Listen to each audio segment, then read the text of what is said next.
Good morning, students. Today I am going to start episode 5 of chapter 5, that is laws of motion. So we were discussing about the impulse, and we were discussing about the examples to illustrate the second law of motion. So example number 3 is, during athletics meet, a high jumping athlete is provided either a cushion or a heap of sand on the ground to fall upon. तो यानी cushion और sand जो है वो क्या होता है, ये बीइंग सॉफ्ट होता है, कुशन जो है वो सॉफ्ट होता है, तो वो रिड्यूस कर देता है क्या है, एथलीट्स के मोमेंटम को, और मोर जेंटली, तो टाइम उसमें ज़्यादा लगता है। तो इसमें क्या होता है, टाइम जो है वो ज़्यादा लगता है, कुशन जो है वो फ्लेक्सिबल होने से F is equal to m v minus u upon t में कुशन जो है वो फ्लेक्सिबल होता है, तो जो मोमेंटम है उसको जो है वो जेंटली जो है वो स्लो डाउन करता है, और resulting in the increase of the time, और ये टाइम जो है वो बढ़ जाता है। और जब टाइम बढ़ जाता है, when if time is increased then force will decrease, तो फोर्स जो है वो कम लग जाता है, तो चोट जो है वो कम लगती है एथलेटिक्स को जब वो जंप करता है। ऐसे ही these days all the cars are provided with seat belt, यानी कार्स में जो पैसेंजर्स बैठे रहते हैं उनके लिए सीट बेल्ट दी जाती है to prevent injuries in case of accident. तो ये क्यों दी जाती है, क्योंकि एक्सीडेंट के केस में इंजरी को रोक देता है। क्यों, क्या करता है, जैसे ही एक्सीडेंट होता है तो जिस वेलोसिटी से कार मूव कर रही होती है, पैसेंजर्स भी उसी वेलोसिटी, क्योंकि उसमें बैठे हुए हैं तो उसी वेलोसिटी से पैसेंजर्स भी मूव कर रहे होते हैं। तो एकदम से जब एक्सीडेंट होता है तो ब्रेक लगता है, ब्रेक लगता है तो ड्यू टू इनर्शिया जो है वो पैसेंजर जो है आगे की तरफ, ब्रेक लगने पे जो है वो पैसेंजर्स जो है वो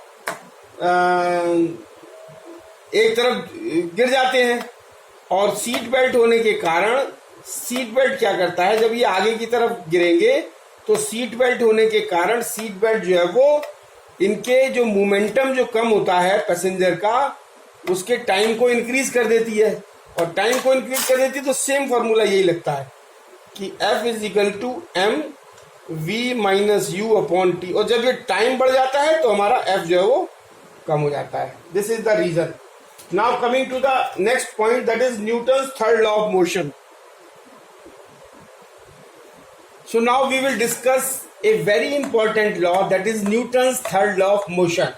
So according to Newton's third law of motion, क्या होता है, whenever one body exerts a force, one body exerts a force, whenever one body exerts a force on another body,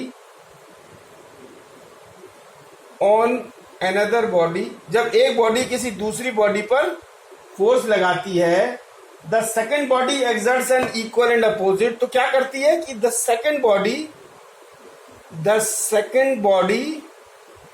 exerts an equal and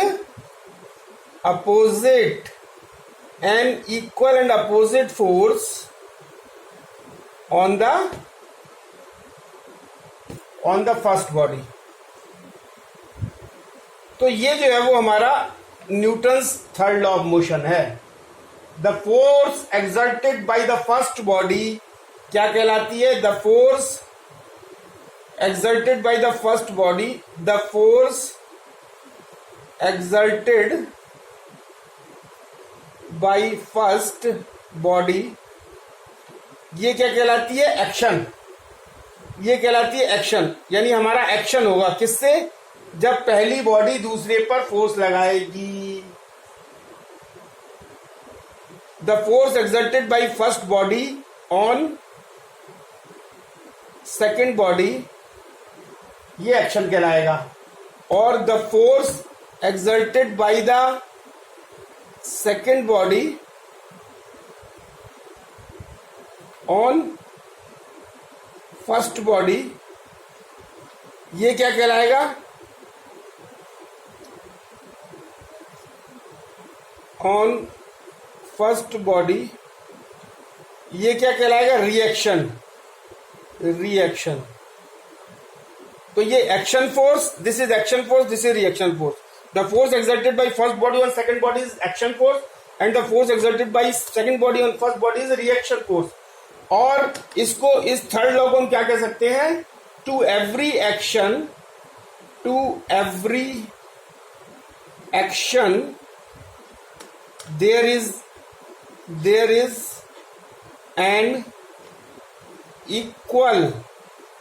there is an equal and opposite reaction.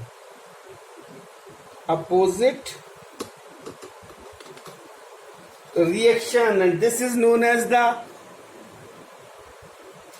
so Newton's third law of motion ko we will understand with an example. Suppose this is a ground, and on this ground there is a box, and the weight of the box is m kg or m whatever may be. So the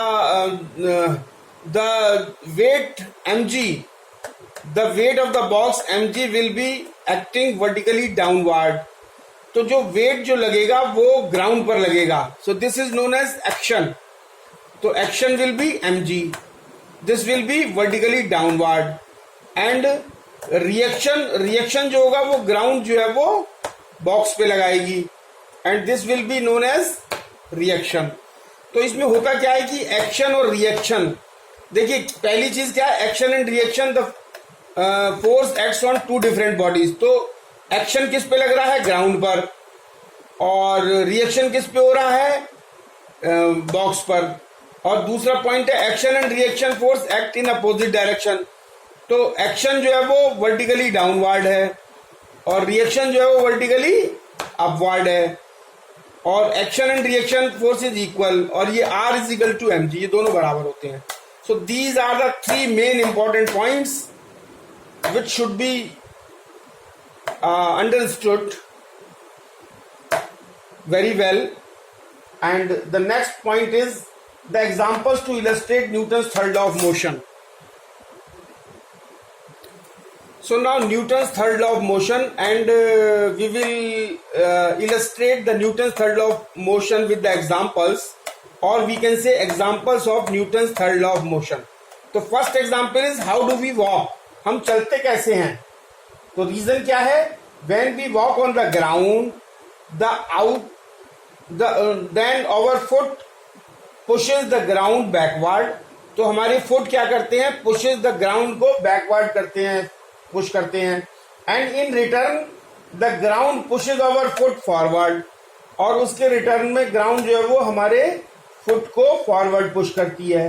and the forward reaction, तो क्या होता है? Forward reaction क्या हुई? Exerted by the ground on our foot.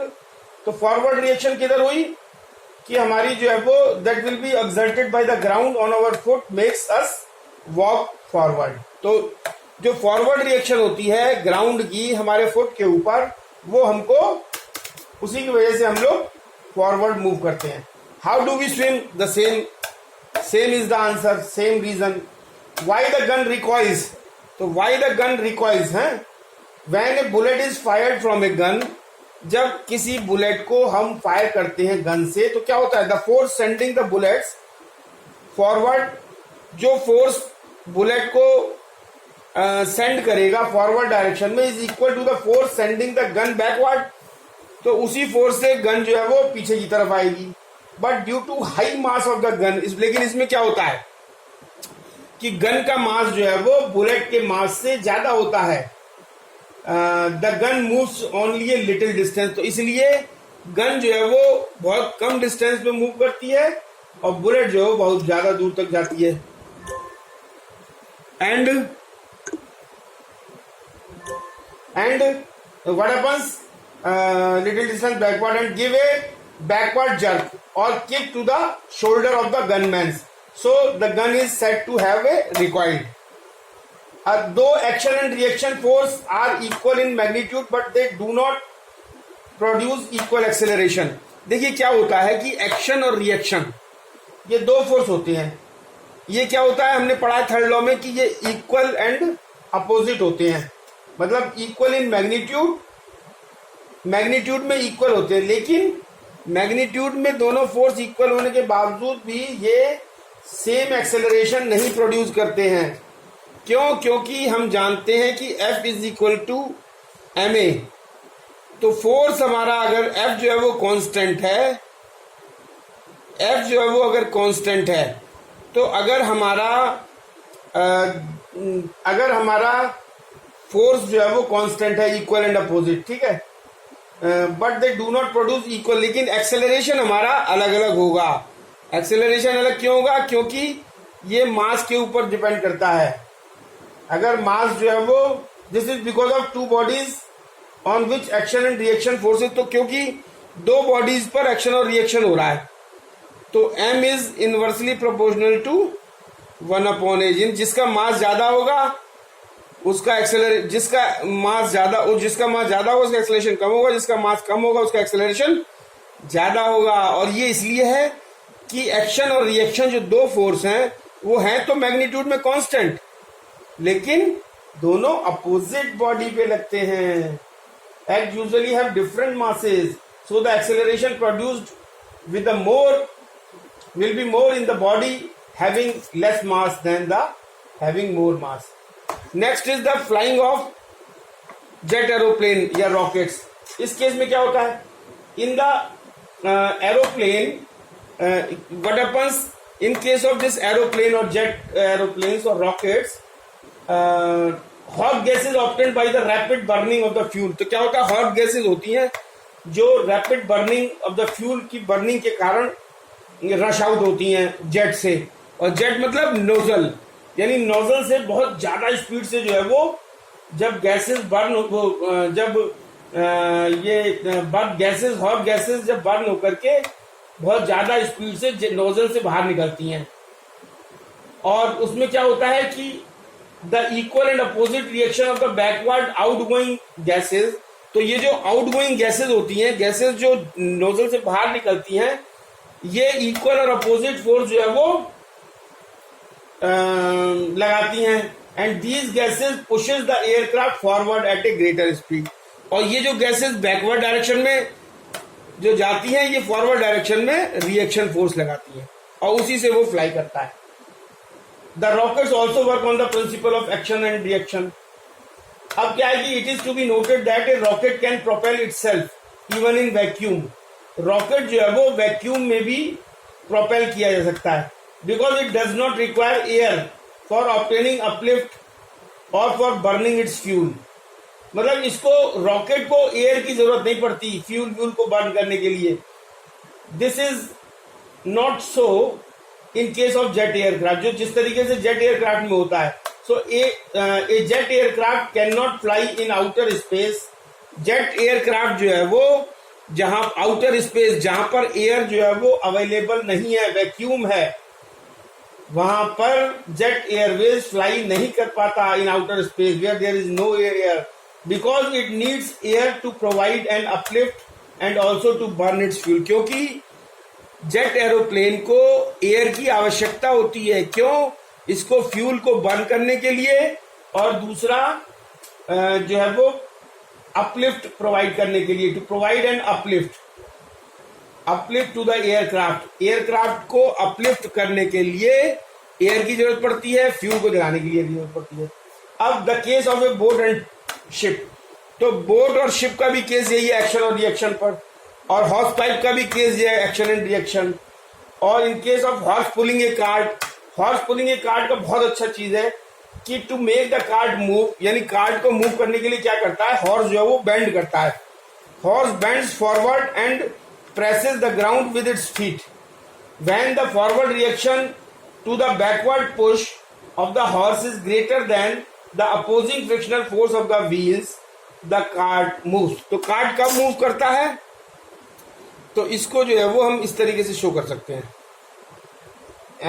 देखिए क्या है कि ये केस, ये हम हॉर्स का ले रहे हैं, तो ये जो फॉरवर्ड रिएक्शन है, ये फॉरवर्ड और रिएक्शन, जब ये forward reaction divided by backward push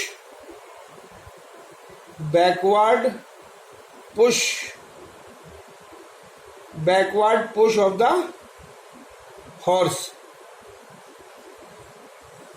क्या करता है, हॉर्स जो है वो अपने फुट से जो है वो ग्राउंड को बैकवर्ड पुश करता है, और फॉरवर्ड रिएक्शन क्या होती है, ग्राउंड जो है वो फुट को मतलब हॉर्स को जो है वो आगे की तरफ देता है reaction.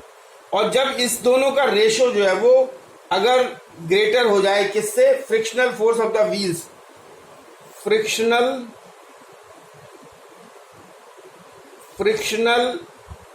Force of the wheels, तो जो है वो ये कार्ट जो है वो मूव करने लगेगा। फॉरवर्ड रिएक्शन और backward push of the horse का जो रेशियो है वो अगर ग्रेटर हो जाए किससे, frictional force of the wheel से।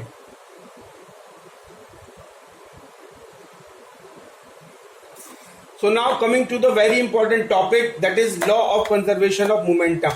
So this is a very important topic. What is this law of conservation of momentum?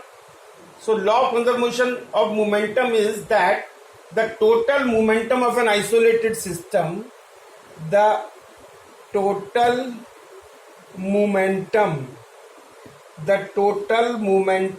of an isolated system, the total momentum of the isolated system of interacting particles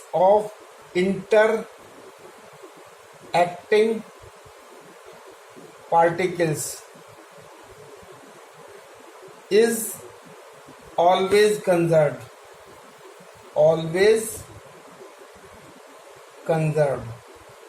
ठीक है। या फिर हम कह सकते हैं momentum can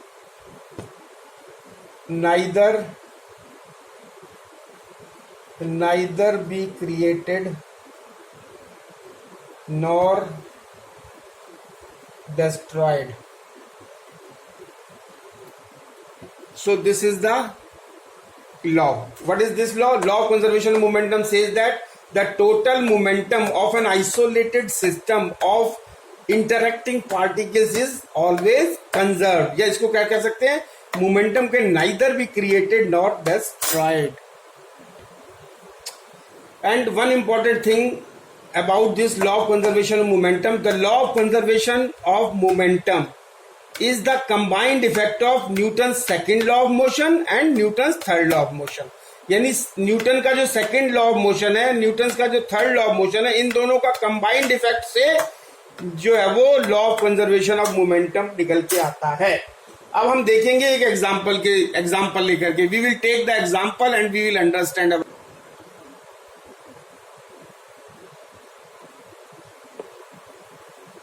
So now we will take the example.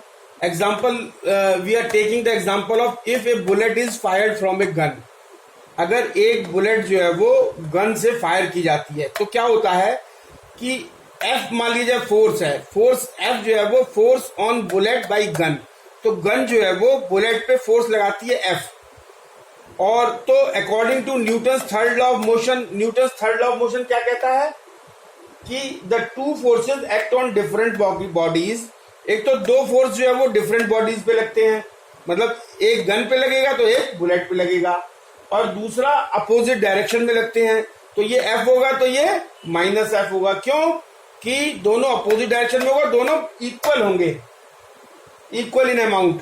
तो ये न्यूटन्स थर्ड लॉ है। तो according to Newton's third law F जो है वो force on bullet by gun और minus F is the force on gun by bullet.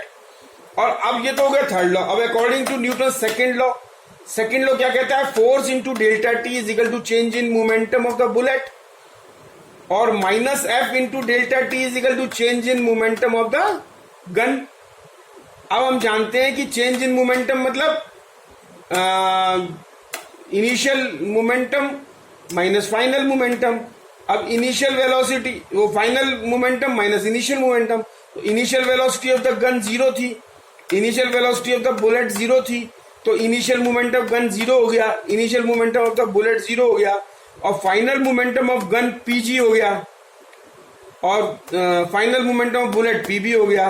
तो ये जो सेकेंड लॉ कह रहा है कि change in momentum is equal to minus के एफ इंटू डेल्टा टी। तो pb minus 0 change in momentum हो गया इज इक्वल टू माइनस के pg माइनस 0 हो गया। तो pb plus pg is equal to 0। This clearly shows that total momentum of the system is conserved. In case of bullet and fire, this is a system and this total momentum is conserved.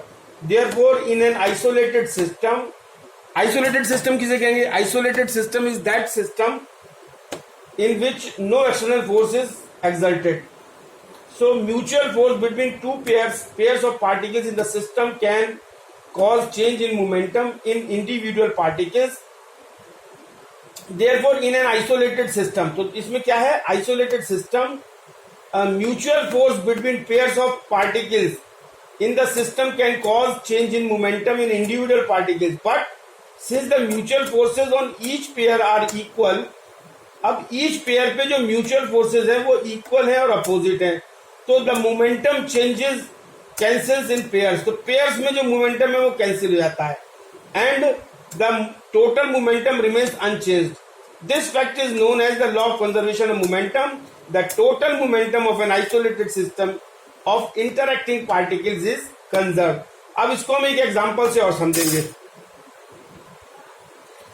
So now we will understand with an example. Collision of two bodies is an example of law of conservation of momentum. यानी दो bodies जब आपस में टकराती हैं तो ये जो कोलिजन है ये कंजर्वेशन ऑफ मोमेंटम का एग्जांपल है. Now consider two bodies A and B. तो इनिशियल मोमेंटम पी ए और इसका initial momentum p B. After collision जो है वो क्या होता है? फाइनल मोमेंटम इसका पी ए डैश हो जाता है, इसका पी बी डैश हो जाता है. अब न्यूटन सेकेंड लॉ क्या बताता है कि force into time duration is equal to change in momentum. तो F A B into delta T is equal to P A dash minus P A, और F B A is equal to into delta T is equal to P B dash minus P A dash. और Newton third law of motion क्या कहता है? F A B is equal to F B A minus में opposite direction में लगते हैं. तो F A B की वैल्यू जो है वो यहां से हम रख देंगे. F A B is equal to P A dash minus P B dash, और एफ बी माइनस के, और ये हो जाएगा एफ बी ए की वैल्यू यहां से रख देंगे P B dash minus P B. तो ये हो जाएगा P A dash plus P B dash is equal to P A plus P B. तो P A dash plus P B dash क्या है? Total final momentum. और ये किसके बराबर हो गया? P A plus P B, यानी total initial momentum. Hence prove, यानी टोटल फाइनल मोमेंटम यानी momentum after collision will be equal to the momentum before collision. So this is the hence proved.